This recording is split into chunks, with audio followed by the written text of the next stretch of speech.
Ya, halo, kembali lagi bersama kami berdua di Legal Cash. Saya Chandra dan Saya Jamal. Nah, Mas Jamal. Tapi sebelum itu kita harus lepas masker dulu, Mas. Oh, boleh. Biar kayak pejabat-pejabat yang wih. Nah, biasanya kan pejabat-pejabat pakai masker dulu terus dibuka. Baru dibuka Nah, gitu ya, itu. di dalam frame ya. Ya. Memang pandemi harus gimmick-gimmick seperti itu, Mas. Boleh, siap. Nah. Yang penting sih karena kasusnya tinggi loh. Nah, benar sekali, Mas, apalagi zona merah ya. Nah, Apa? terus sekarang ini kita akan membahas kasus yang nggak kalah penting, Mas. Ini lagi-lagi perusahaan besar ini, Mas. Ini Apa? logonya buah-buahan. Yang agak digigit. Yang itu kan? Itu, ya itu. Pokoknya itu, Mas. Apple. Apple, oke. Apple. Nah, ini ada kasus baru, Mas. Sudah Mas Jamal udah mengetahui belum? Ini Apple melawan buah pir ini, Mas. Apple lawan pir ini Ya. boleh nih kayaknya. Nah, ini Tentu saja boleh. kan baru-baru ini ada gugatan ya dari Apple ke salah satu aplikasi namanya Prepare. Iya, prepare. Prepare. Nah, itu gimana, Mas Jamal? Menurut Mas Jamal? Ya, Apple ini gimana ya? Memang brand besar ya.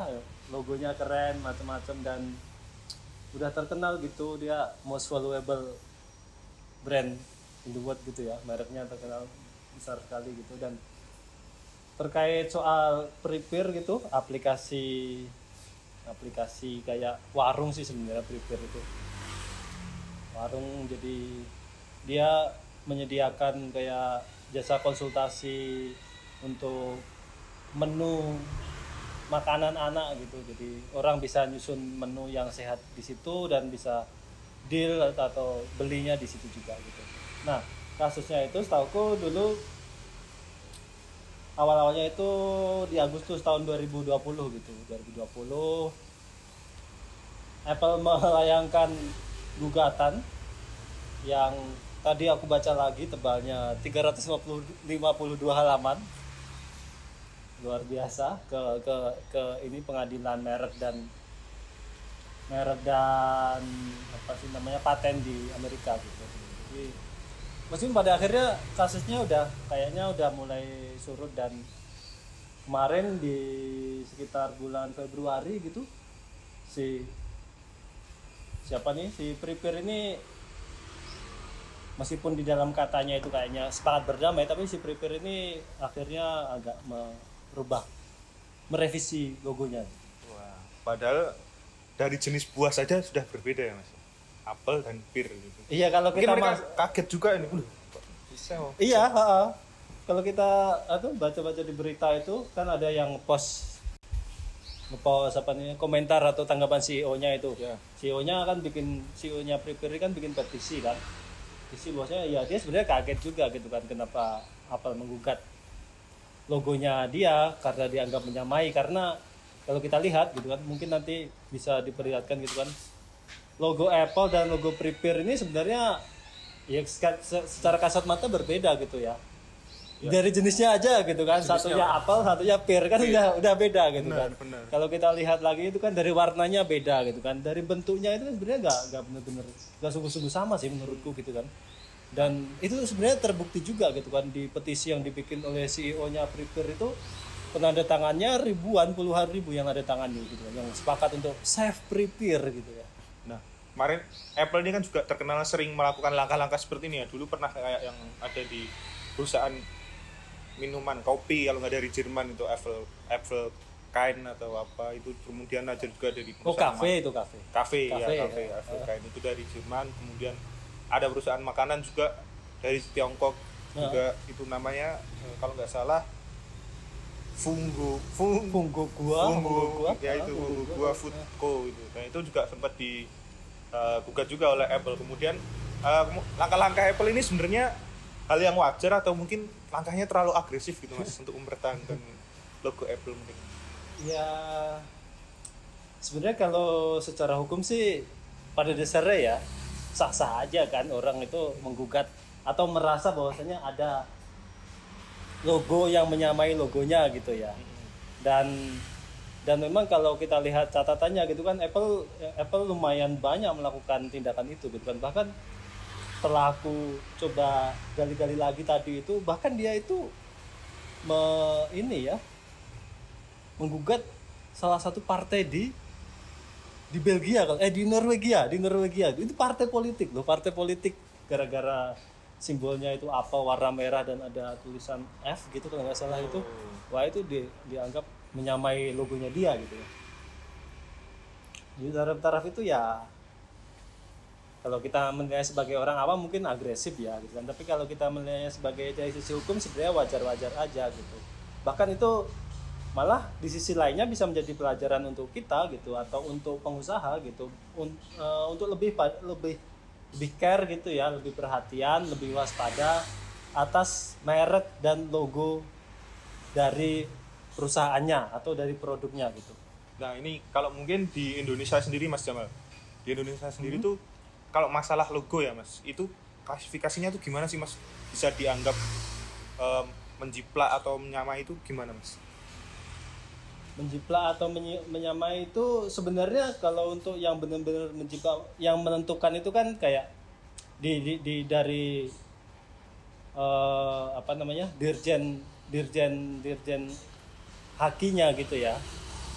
Yang menentukan itu kan dari dirjen hakinya, dan kalau sudah di dalam persidangan tentu saja hakim gitu. Pada dasarnya itu gitu kan. Cuma kan jadi kalau mekanismenya itu, kalau di dirjen itu kita mendaftarkan logo atau merek ya. Logo itu kan termasuk dalam merek ya. Kita mendaftarkan merek gitu kan. Jadi ada logonya, ada nama, ada kelas mereknya dan macam-macam, itu kita ajukan ke dirjen gitu kan.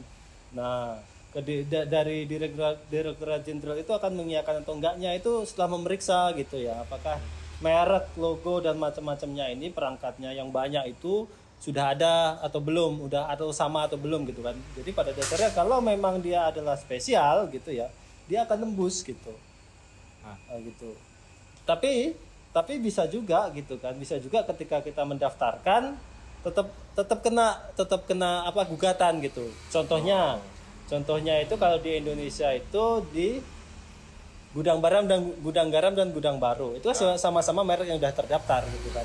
Tapi setelah gudang garam menggugat si gudang barunya kalah gitu kan, karena ternyata memang ada kemiripan gitu kan. Tapi di dalam pendaftarannya kan ternyata lolos semua, atau si gudang baru lolos gitu kan, tidak dianggap mirip gitu kan. Tapi ketika disidangkan gitu kan, digugat gitu, ternyata gudang baru itu mirip sama gudang garam gitu. Itu berarti termasuknya kategorinya pelanggarannya kalau nggak salah itu passing off. Iya. Ada lah sedikit. Nah itu kemudian gimana ya caranya kita tahu bahwa logo merek kita ini sebenarnya udah ada yang make loh, atau gimana gitu Mas? Adakah mekanisme untuk ngeceknya gitu, gimana kalau kita mau daftarin logo kayak gini udah dipakai gitu? Mekanisme ngeceknya kayaknya malah terutama pada kayak riset aja sih kita riset aja gitu. Jadi kayak riset logo-logo yang penting. Jadi kan di dalam pendaftaran merek itu kan ada kelasnya gitu kan. Jadi kayak berkaca pada kayak kasusnya Prepare gitu kan. Prepare itu kan dianggap menyamainya itu kan karena satu menyesatkan konsumen gitu. Yang kedua dia punya kemungkinan untuk menurunkan brand, menurunkan atau mengurangi valuasi Apple gitu. Walaupun jenis buahnya beda ya Mas? Walaupun jenis buahnya beda gitu kan. Karena di dalam klasifikasi mereknya itu kan mereka klasifikasi merek yang sama, yaitu di dalam gugatannya itu kelas merek di 42 sama 45. Kalau yang 42 itu seperti komputer service untuk layanan personal gitu. Dan terus di dalamnya itu kan consulting gitu, atau konsultasi terkait kesehatan, yang itu juga ada di Prepare itu gitu kan. Yang sedangkan 45 itu adalah kayak sebuah layanan sosial dan layanan media yang disediakan oleh pihak ketiga untuk memenuhi kebutuhan konsumen gitu kan. Itu kan masing-masing adalah kelas yang dipakai oleh Prepare dan Apple gitu. Jadi karena kelasnya sama, dia punya potensi untuk menyesatkan konsumen, kata yang tepat gitu. Nah, karena itu ketika bagaimana cara kita mencari atau gimana caranya kita agar logo kita nggak atau merek kita nggak sama, yaitu kita cari gitu kan perusahaan-perusahaan atau produk-produk yang searah dengan kita gitu kan, dan coba lihat logonya gitu atau coba lihat mereknya. Kurang lebih usahanya seperti itu gitu kan. Nanti setelah kita bikin desainnya coba kita ajukan. Jadi kayak tahap pertamanya gitu, kita observasi, habis observasi kita bikin logonya, kita daftarkan ke Dirjen Haki. Kalau itu lolos berarti kan kemungkinan besar ya tidak logo kita nggak mirip atau merek kita nggak mirip dengan punya orang lain gitu. Kecuali ada kasus gudang garam dan gudang baru tersebut. Iya, gudang garam dan gudang baru gitu ya. Nah, mungkin ini Apple dan apa tadi? Prepare ini menganggap menyesatkan karena sebenarnya Apple sama Pir itu rasanya hampir sama ya. Kita harus tahu. Mungkin dari rasanya. Nah, kalau kamu pilih Pir atau apa loh? Pir Mas, biasanya lebih manis. Kalau Apple biasanya agak kecut-kecut gitu. Tapi Apple lebih mahal loh. Tergantung. Ya kembali lagi nih Mas, ini kan kita di Indonesia ini kan juga mengenal hak kekayaan intelektual ya Mas. Ada hak cipta, hak paten, dan kemudian ada merek, kemudian ada rahasia dagang, desain industri, kemudian apa lagi? Tata letak sirkuit apa itu Mas? Iya, masih banyak di dalamnya itu. Nah, itu memang menarik banget ya, saya sendiri sampai pusing ini. Nah, itu berarti kalau dari kasus di atas itu yang kita bahas tadi itu ini ya Mas, pelanggarannya termasuk melanggar hak cipta khususnya di bidang hak kekayaan intelektual khususnya di bidang merek gitu. Iya, merek. Jadi, karena kan yang dibahas kan logo sama kelas merek. Di dalam gugatannya itu kan begitu. Itu merek termasuknya. Nah, mungkin teman-teman sobat legal semuanya, untuk lebih jauh lagi kita akan membahas tentang hak kekayaan intelektual ini lebih dalam setelah ini, karena jujur ini menarik sekali dan lumayan membingungkan gitu Mas. Iya, untuk cukup, orang awam. Untuk orang awam memang cukup pelik ya obrolan terkait logo merek gitu kan dan kelas gitu kan. Tapi aku rasa itu kalau untuk orang yang memulai usaha gitu ya, atau orang yang sudah berjalan usahanya tapi masih kecil atau mulai berkembang, itu perlu diperhatikan. Karena apa? Karena ketika sudah besar gitu ya, atau baru mulai berkembang gitu kan, datang perusahaan besar yang menggugat logo atau mereknya, kayak Prepare itu kan jadi repot gitu. Kalau kita mereknya nggak terdaftar kan jadi susah untuk pembuktian di persidangan gitu kan. Mungkin ini Mas, Prepare ini nggak konsultasi merek ke Legal to Us Mas. Itu masalahnya. Itu persoalan juga itu kayaknya. Persoalan. Nih buat teman-teman yang ingin usahanya terdaftar hak cipta atau hak paten atau merek itu mungkin bisa main-main ke sosial media atau website Legal to Us. Sedikit banyak kita sudah meng-share gitu ya, membagikan konten-konten yang menarik terkait keempat atau aspek-aspek dari hak kekayaan intelektual itu yang sangat penting di dalam dunia usaha. Oke, mungkin dengan kesempatan kita akan membahas mengenai hak cipta lagi. Mungkin teman-teman semua, Legal Cash pada kesempatan ini kita akhiri. Terima kasih Mas Jamal. Sama-sama. Jangan lupa nanti maskernya dipakai lagi. Siap. Oke, itu tadi adalah seputar pembahasan kita tentang Apple dan juga gugatannya yang dilayangkan kepada Prepare ya. Itu tadi Apple dan buah pir ya teman-teman, itu rasanya hampir sama. Ingat, mungkin kalau ingin buat merek, pilih buah yang berbeda dari dua itu. Mungkin durian bisa.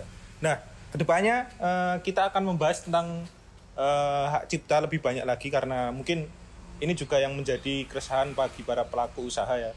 Nah, kemudian tetap saksikan Legal Cash.